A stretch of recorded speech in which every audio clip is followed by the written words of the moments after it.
For this year's Mammaw's Tribute, I'm going to read from her children's book and the story she wrote for me when I was a little girl entitled Buzzy. It's hard to believe that it's, I think, six Christmases since we lost her. Let's see. In the country of the United States, in the state of Texas, on the Bolivar Peninsula near Galveston, there was a little fishing village called Gilchrist. There was a little boy hummingbird named Buzzy. He was handsome and iridescent black. He turned many a girl hummingbird's heart. He was a bachelor and he really liked the girls. He loved to play games with them, but he was also just as determined to stay a happy-go-lucky bachelor hummingbird. Buzzy loved the flowers. He loved roses, gladiolas, sunflowers, hollyhocks, and sweet peas, but his favorite nectar was the poppy. He buzzed louder when he took in their sweet nectar. Buzzy loved his home. It was in a tall, sturdy palm tree. This is where he built his nest. He also loved the family whose yard the tree was in. They were the Smith family. Kathy was the mother, Pete the father, Hunter the oldest of the girls at the age of 5. Brooke was 3 years old. She was Buzzy's favorite girl. She had big blue eyes, light brown hair, olive skin, and she looked like a china doll. She was pretty as a picture. So was Hunter. She had big blue eyes, blonde hair, and fair skin, along with a mischievous little smile. Indeed, she was very active and mischievous. Brooke was the more serious of the two. She was a quiet little girl. She loved nature. So did her mother, Kathy, and her grandfather, Jim. Both girls called Jim Papa. Papa Jim was a bird watcher. He taught Brooke to love birds. She would sit for hours watching them. She would observe big pink birds called roseate spoonbills. They would swoop up fish with their long beaks. The seagulls would do the same thing. The Mexican canaries were every color of the rainbow. Brooke loved looking at their different colored feathers. She would also watch the willet, heron, finches, ducks, and white snow geese during the winter months. People from all over the world would come to the island to watch the many varieties of birds that migrated. Brooke's favorite bird was Buzzy, a hummingbird. She named him Buzzy when he was a baby, not that he was much bigger now. She fed him honey and water, which of course had something to do with why Buzzy liked her best. He would perch next to her so that she could get a better look at him. Sometimes he would land on her shoulder. Brooke would always get excited when Buzzy was around. Buzzy would dip his long beak in the honey and water. He would flutter his wings, shake his tiny head as if to say, "Thank you, Brooke."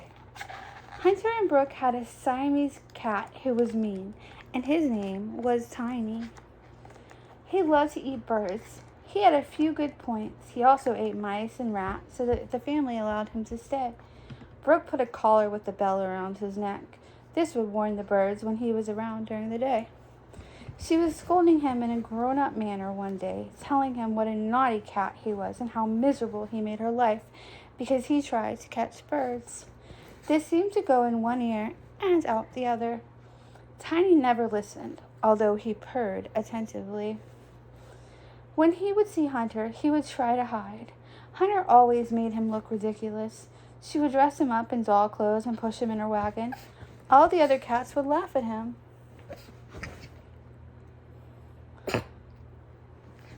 It was degrading for a big, strong, lovable tomcat like himself to suffer such indignation.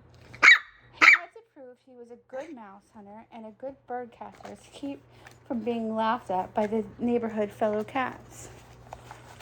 One day, Tiny was lying on the bushes very quiet. He was waiting for an unsuspecting bird to fly his way. What seemed like hours to Tiny were in fact only minutes. before a bird would come his way. He was very still. He was sure he would have a quick kill, only if that confounded bell that Brooke put around his neck would not ring. Oh boy, it is Buzzy, he thought. He hated that drafted bird. Brooke was always playing with him. Besides, when Buzzy flew on the porch, he would look at Tiny and say, "Don't you wish you could catch me?" Tiny was sure he was laughing at him. Brooke would exclaim, "Tiny, you best behave yourself." If he made a move towards Buzzy, she would smack him over the head with a brush. He had as many headaches before he learned to behave, all because of that silly bird. Tiny thought, "Come a little closer, Buzzy, and I will have you for dinner." Buzzy was flying low. He did not see or hear Tiny, so he was not expecting anything but honey from a flower. He flew right into Tiny's trap. Tiny bounced up and said, "I got you, Buzzy." Quick as a flash, Buzzy pecked Tiny on his sensitive nose with his long, sharp beak. Buzzy quickly flew away to safety. Humming to himself in the warm sunlight, he left Tiny with his eyes crossed and rubbing his sensitive nose with his paws. Tiny vowed to himself he would never again attack anything more dangerous than a can of cat food or a bowl of milk. Tiny learned a valuable lesson that day. Hummingbirds are not easy prey. One day, Buzzy decided to go 3 streets down to visit his favorite 2 girl hummingbirds, Daisy and Rose. Their mother named them after her favorite flowers. The 2 girls were twins. Buzzy could not tell them apart. That was a big problem for the girls. They had been expecting Buzzy all day, but they would not go looking for him. After all, little girls are supposed to let the fellows do the courting. That is what they had been taught by their mother. They looked in the mirror again. They were a very pretty iridescent green. They ruffled their feathers to make themselves look more feminine.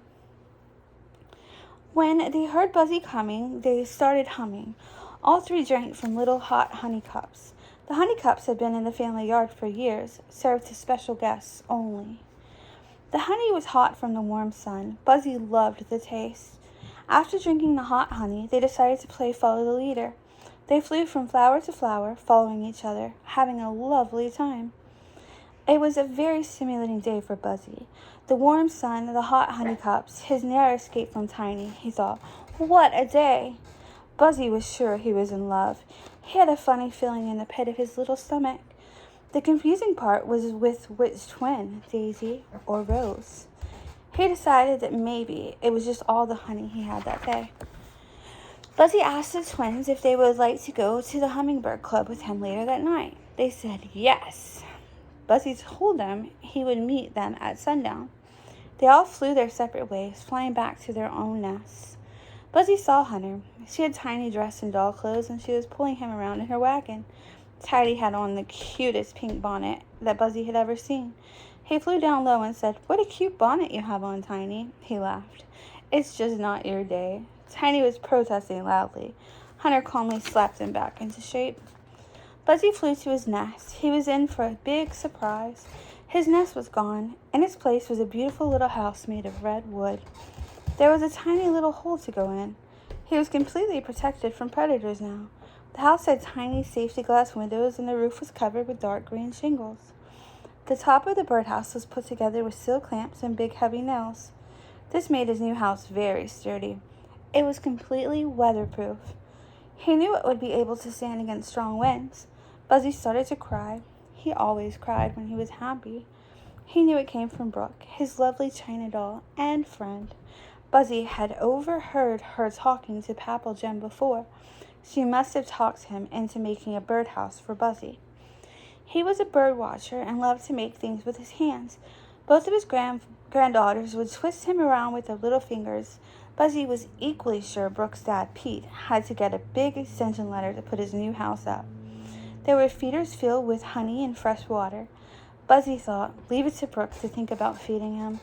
His tiny little heart was filled with love.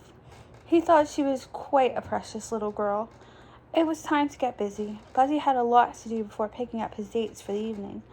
He gathered twigs and grass for nests. He worked hard for several hours until his nest was a feather bed. Then he needed a bath. He flew to the bird bath and bathed in rose water. Brooke watched him through the window. He fluffed his little feathers. Brooke wondered if he liked his new house. Sensing she was near, he flew to the windowsill. Seeing her, he nodded his head, then he flew back to his new house. Brooke was sure he had said yes to her question. "Mommy," Brooke said, "Buzzy said he liked the new house." Kathy responded, "That's nice, dear. Wash your hands. It's time to eat." Buzzy took a last look in his new mirror Brooke so thoughtfully had put into his house. "Goodness gracious," he exclaimed as he looked in his new mirror. "You are a humdinger. There is not a more handsome fellow in the world." He ruffled his little feathered chest and flew out of his brand new home. The twins, Daisy and Rose, looked lovely when Buzzy arrived. They had small little sprigs of honeysuckle in their feathers. They had bathed in honeysuckle. Now dry, they ruffled their feathers. Buzzy was moonstruck. They flew to the club. The club itself was a large abandoned birdhouse. It was painted a hot pink. The property owners were two multicolored hummingbirds named Spike and Mike. The singer was Sweet Pea, but everyone called her Sweetie for short. She hummed and sang while the other hummingbirds danced and drank sweet nectar. Buzzy had his usual poppy nectar with a lemon twist. The girls had a cactus sling with a lime twist and a red bloom for color. The club was crowded. Spike and Mike had a profitable organization. About midnight, the party was getting a little out of hand. All of the hummingbirds were flying around the room instead of dancing. Buzzy decided it was time to go. On the way home, Buzzy and the twins flew in unison, nuzzling affectionately. It was a warm, moonlit night. The Texas moon was giving a beautiful glow over the water. 1,000 stars twinkled brightly above. The sea breeze blew gently on them. Buzzy knew he was in love, but again, he did not know which one of the twins he loved the most. When it came to a choice between Daisy and Rose, he was undecided. He flew with the girls to their nest, and then he flew back to his own home. That night, when he was snuggled warmly in his nest, he dreamed of a beautiful forest filled with lovely flowers. In the forest filled with lovely flowers, he saw Brooke. She was picking a few flowers, probably for her mother. He saw Daisy and Rose nearby. They were partaking in sweet nectar. The days and nights that followed were filled with only good times for Buzzy. Delicious food was abounding, because the flowers were plentiful this time of year. The twins were always with Buzzy now. When you would see one, you always saw all three. They were all very close, and Buzzy loved them dearly. One warm, beautiful day, Buzzy took the twins to meet his other love, Brooke. She approved of them immediately. She fed them honey and water. All three birds happily indulged in the treat.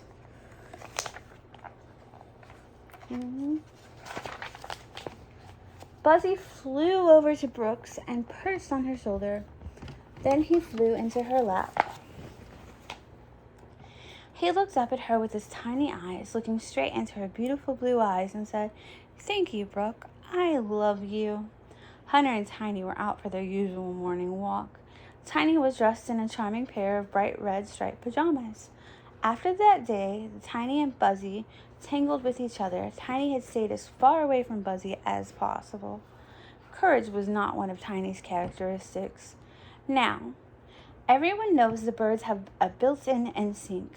Hummingbirds are no exceptions. When Buzzy woke up early one August morning, he knew something was wrong. He flew outside. The wind was blowing. Dark clouds were forming. The waves at the beach had large white caps rolling over. You could hear the waves hit the shore. People were leaving the beach. There was panic in the air. Buzzy flew to the Smith's house in time to see the car pull out of the driveway. Brooke was looking out of the back window. Her little mouth was puckered up like she was about to cry. Buzzy watched the car until it disappeared. Buzzy thought, "I don't know what is happening, but I think there is trouble."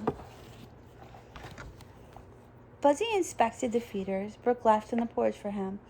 They were full of honey and water. Suddenly, a big red fire truck passed by with a loudspeaker, and the siren was blowing. They were warning people to leave the coast. There was a hurricane on the way, and it was a dangerous one. The passage of the island would soon be blocked. The intercoastal and Gulf would soon connect together, making it impossible to leave because of high water. It was due to hit Galveston Island. This was just a little way from where he lived. Hurricanes were unpredictable. One never really knew where they would hit exactly. It could hit Bolivar, Gilchrist, or High Island. The hurricane could even move down the coast and hit Port Arthur. Maybe, if they were lucky, it would miss the Texas coast and hit Louisiana. However, Buzzy did not know he was in trouble. Buzzy did know he was in trouble. It was getting dark and it was still early morning. It was beginning to rain. The wind was getting stronger, making it difficult to fly. Buzzy inspected his house. It was the safest place to be. The wind was already too strong to leave. The tree that his house was in was old and had withstood many hurricanes. The trunk of the tree was very thick and not easily uprooted. Buzzy thought that the tree was tall enough to keep him dry and strong enough to withstand the storm. He inspected the outside. His house was built for safety. He decided to stay. He thought of Brooke with gratefulness and devoted love. The rain was coming down in big sheets. It was blinding. The thunder was roaring and the lightning was striking. There was debris everywhere. The houses that sat low were already underwater. The two bodies of water were now joining. The storm was sitting out in the middle of the Gulf, just 30 miles away. It seemed as if the storm was trying to make up its mind of where it really wanted to bless with its presence. Buzzy had never been in a hurricane before. Sitting in his little house, he thought of his great-grandfather, Ace Hummingbird. He told him of the 1900 storm and how he barely escaped with his life. Buzzy shuddered at the thought. He fell asleep. When he awoke, the tree was rocking, and the wind was worse. The storm was gaining strength by sitting in the warm Gulf waters. It was so close to the shore, it was tearing and uprooting everything that was in its path. Buzzy saw the Smith's porch tumble down. Then he thought of the twins. Their nest would never hold. He thought, I must go to them before the storm hits. The storm was due to move inward in a few hours. This left very little time. It was still early afternoon. He flew out of his house. The wind carried him down into the water. Battered, he thought he would drown. He probably would have drowned, but there was a log swirling around and around in the water. It took all of Buzzy's strength to get on the log, and even more to hang on. The log was drifting toward the twins' nest. He saw their nests in the water. Buzzy's heart sank. He thought he might already be too late. He looked up into the tree and saw his two sweet friends. They were hanging on to the limb and was about to break. Buzzy thought quickly before it was too late. When the log was next to their nest, he jumped in. The nest was like a raft. It was floating because it was made out of twigs. It was also comfortable because it was deep.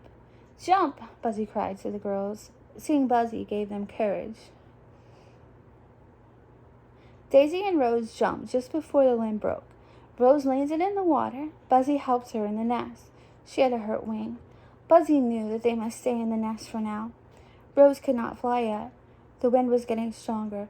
The nest was swirling around and the rain was beating at them. Buzzy was not sure at all if he would ever see this house again. He was even less sure how long the nest they were in would stay afloat. All of a sudden, there was a change. The wind was calm and was hardly blowing. We must fly now, Buzzy exclaimed. He had a feeling it was now or never. He knew it was going to get much worse, Rose exclaimed. Let me die. Never, Buzzy replied. You will fly, Rose. So the three flew to the Smith's house. Lucky for them, it was close by. They landed on the roof of Brooke's house and rested for a few seconds because Rose was tired. She had proved her wing was not broken, it was just hurt. Buzzy thought of a plan to make it easier for her. After all, he was a straight-A student when he was going to Hummingbird School. His teacher thought he was very smart. At least he knew how to use his head. Buzzy instructed the twins. We will fly from the roof to the cedar tree, for it is close by. Then from the top of that tree, we will fly to the palm tree, and then to my home. They flew to the cedar. Buzzy knew Rose was hurt. He was very worried about her.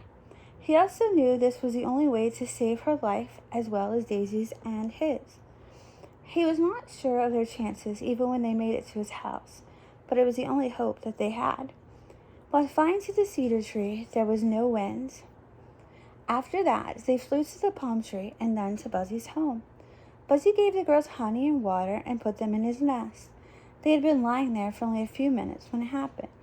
The wind started roaring ever so loudly again. It was as though the whole world was coming to an end. At least it seemed that way to Buzzy. Buzzy prayed, "Now I lay me down to sleep. I pray the Lord my soul to take. If I should die before I wake, please take me, Lord, for goodness' sake." Wet and tired, Buzzy fell asleep. He was in his nest of twigs with the girls. The three were snuggled together for warmth. Buzzy awoke to see the lightning flash. He heard the thunder roll. Then he heard the tree crashing to the ground. He knew houses were crumbling from the weight of the high winds and water. The tree they were in was shaking. The wind and rain were battering his little house. He was not sure of their chances of being alive tomorrow. He checked the twins. They were still asleep, but restless. All they could do was wait. He drifted back to sleep, only to wake up to the same horror of high winds and rain. The next time he fell asleep, he tried to dream of pleasant things. He dreamed of fields of flowers and beautiful warm sunlight. He dreamed of Brooke and the twins. He dreamed of tiny dressed in striped pajamas making Buzzy laugh. When Buzzy woke up again, it was morning and the sun was out. The winds were no longer blowing. Buzzy flew out of his house as quietly as possible. He did not want to wake up his two girlfriends. They were both still asleep and exhausted from the night before. Buzzy thanked God that the storm was over. Buzzy inspected his house. A few shingles were missing, but he knew Brooke would have them replaced. His house had withstood the storm, along with the big cedar tree. He flew to the smith's house and flew on top of the roof. The house was still standing. He looked into the window. Inside, it was still high and dry. Buzzy already knew the porch had blown away. If the steps were still standing, they were covered with water. The oleander trees were uprooted. Several houses nearby were underwater. Buzzy noticed there were a few houses that were on stilts and on the ground, which no longer existed. Buzzy knew Brooke's grandparents lived close by. They kept honey, water, and seeds for the birds in their front yard. Buzzy flew there quite often to take advantage of their hospitality. He flew to their house and noticed that they had been spared, except for a few missing shingles. Their house was the only one that still stood on the block. Storms were unpredictable. If the hurricane did not destroy the houses, oftentimes the tornadoes after the storm would. The storm would skip a house and then tear the rest of them to smithereens. They say lightning never strikes twice in the same place. Perhaps that is why they were spared. Several years back, Brooke's grandparents, Papa Jim and Mammaw Elinor's beach house was almost destroyed by a waterspout tornado. It turns out the tornado only hit their house, and they had to rebuild it. Buzzy was happy their house remained. The feeders were attached to the house, and they still had honey and water in them. Buzzy stored this information in his little head. Then he flew a few streets up after resting and drinking honey from Papa Jim's feeder. He met Sweetie. She told him she had flown into a house that had a broken window during the storm. She claimed this saved her life. She felt blessed because it was one of the few houses that remained standing. She had not heard anything about Spike and Mike and did not even know if they were still alive. The club was blown away. Sweetie had heard Galveston, Bolivar, and Crystal Beach had been hit hard. The storm did hit Galveston, taking with it some of the leading resorts. A lot of rebuilding would need to be done. Buzzy told Sweetie about honey and water that was still on Papa Jim's porch. He asked her if she needed a place to stay. "Thank you, Buzzy, but I will be flying to Mexico. I heard they need some singers there." Buzzy replied, "Goodbye, Sweetie, and good luck." Buzzy flew home, sad but thankful that he and the twins were alive. The seagulls were diving for fish. Other than that, there was no sign of life. The water could take several days to subside. If Buzzy was by himself, he could fly away from the coast. However, he had incurred responsibilities. He knew Daisy would be fine, but he also knew Rose needed time to heal. They must make the best of the situation until the Smith family returned. He knew that Brooke would see to it that they had plenty of water and honey. Until the flowers were in bloom again, they would have to be careful with their supply of food they had on hand. Buzzy thought they would survive. He flew home on a bright, sunshiny day. The days passed slowly for Buzzy and his friends. There was no food from the flowers outside. Buzzy and the twins stayed inside his house most of the time. Rose's wing was healing. Just when their food supply was almost at an end, the Smith family returned home. Brooke was excited Buzzy's birdhouse was still standing. She felt he was close by. Buzzy noticed the family managed to get into the house, even though most of the steps were missing. The inside of the house was untouched. The children's toys were the way they left them. The furniture and the rest of the belongings were in their rightful places. The floor was dry. This meant that the roof was still, for the most part, weatherproof. Kathy, the children's mother, knew, as well as the rest of the family, they were indeed lucky. Kathy and her mother started making sandwiches and coffee. The Red Cross had already set up a disaster aid for the victims at the fire hall. Luckily, it was still standing. The family had stopped and picked up distilled water. The water they had in their pipes was unsafe to drink. Brooke was pestering her Papa Jim. She wanted Buzzy fed now. She knew he was hungry. She was tired and hungry too and began to cry. The family had been under a tremendous strain. Brooke's crying was making the situation worse. Papa Jim was talking to her and telling her to help him find the tools he needed. Brooke quit crying and became occupied with helping her Papa Jim. She forgot about being tired and hungry. They soon had the feeders attached.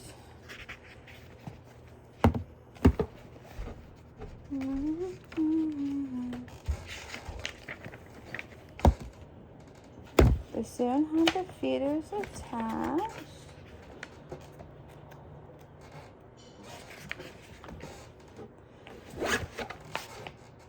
To the window. They filled them with fresh honey and water. With that situation under control, they sat down and ate their dinner. After lunch, the girls took a nap. The adults drank hot coffee and took inventory of the things they needed to make repairs. They were planning to rebuild right away. Mammaw and Papa Jim's house were untouched except for a few missing shingles.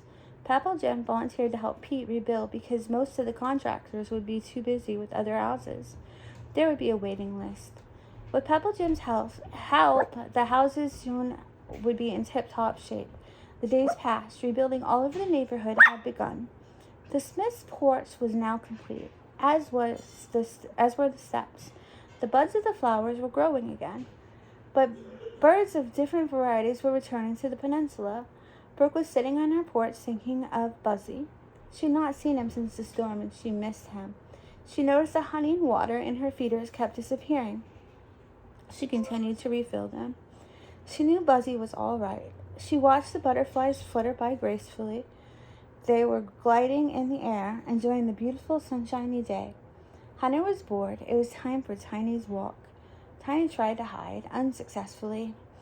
Hunter soon had him dressed in a hot pink dress with a white petticoat and traces of white lace.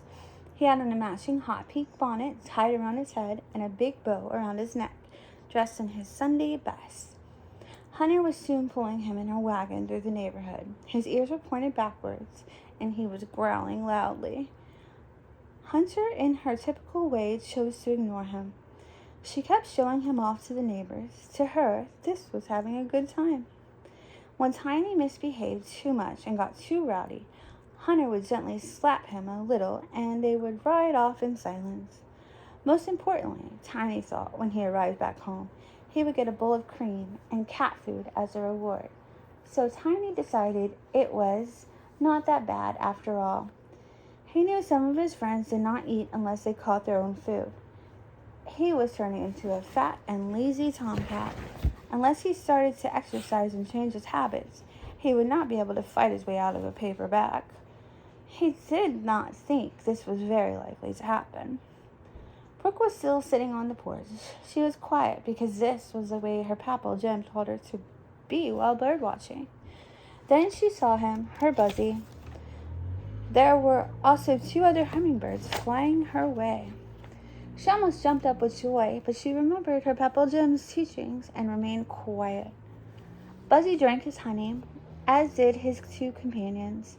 He looked over at Brooke. She was smiling at him. Her eyes were sparkling with love.